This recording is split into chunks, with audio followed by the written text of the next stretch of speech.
Hi, my name is Oliver. In this video I'm going to talk about the westbound tunnel of the M5 in Sydney, why it's so slow, the definition of the problem and the theory of why it happens. M5 tunnel westbound has a steep hill at the end of it, and traffic tends to be slow here and all the way back into the tunnel. I'm theorizing it's mostly because of trucks and the steepness of this hill. Trucks are fully loaded or half loaded, pretty much only ever hold their speed or they lose speed as they go up this hill.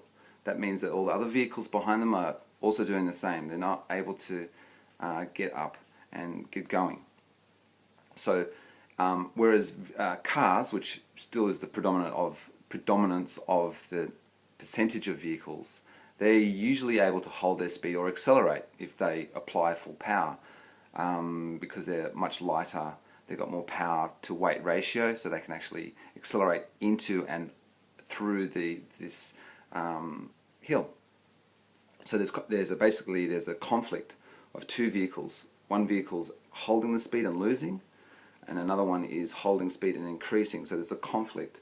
They do tend to hold different lanes, but there's this sort of cutting in and out all the time, and people don't like to have a large contrast of speeds between vehicles. So someone's doing 20 kilometers an hour and someone else is doing 80. It feels really weird passing them if there's two lanes going in the same direction. And then people are then cutting in and out for various reasons. Some vehicles are in the wrong lane. Some slow vehicles are in the fast lane. Fast vehicles are in the slow lane. They cut into and because they were slow, they go back into the fast lane because they're impatient. So this is chaos, basically. So to kind of prove, the contrast of that is the Harbour Tunnel. Now I know it's not exactly the same, but during peak hour, northbound from the city to the North Shore, it's pretty much chock-a-block.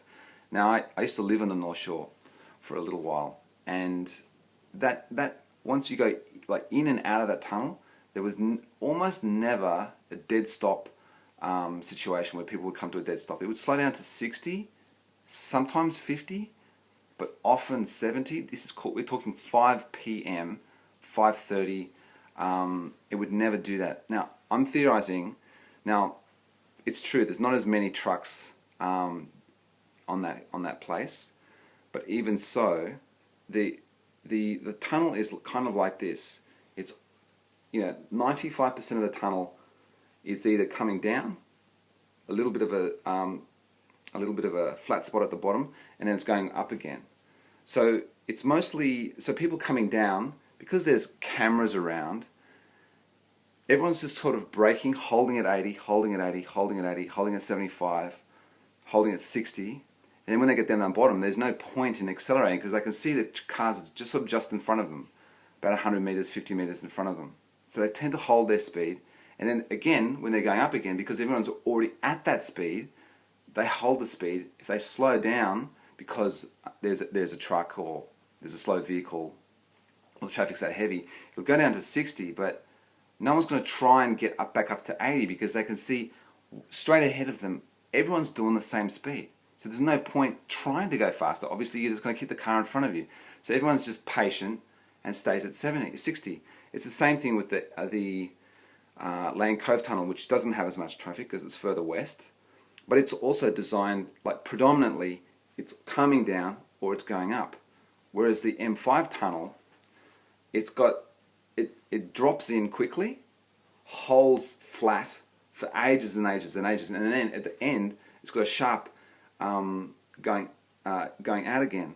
So people on the flat, they're always trying to go faster. If there's even the slightest gap in front of them, they'll try and take it. They'll speed up as fast and close to the 80 kilometers an hour as they can.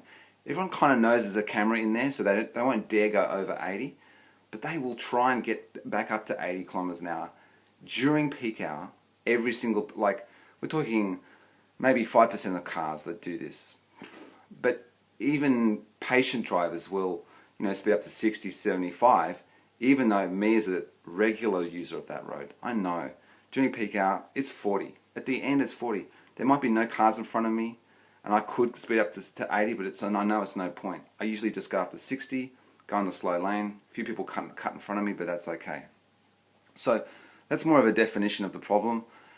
So in general, cars can accelerate, and they kind of, in general, car drivers have the assumption that truck drivers are just slow in general. So if I hold back trying to get a run up to the end of that tunnel in the M5 westbound, cars will just jump in front of me.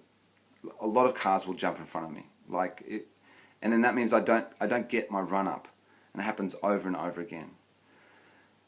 So, and then people love getting in front of trucks because we do tend to slow down for various unknown reasons for car drivers. So if they're in front of us, they don't have to put up with being behind a slow truck. So that's kind of the definition of the problem. It's a steep incline. It's a long stretch that they're going through. They're going through about 2-3 bends. They can't see ahead.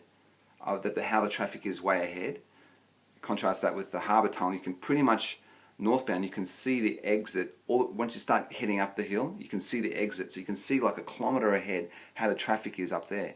Whereas the M5, for some reason, the flat bit at the bottom has got this curve, so you can't ever see that much further ahead. You don't know how the traffic is at the hill. So that's kind of it. That's the problem that there is. And hopefully in the solutions video, if you get to have a look, or if you had a look, we can look at the solutions. Thank you.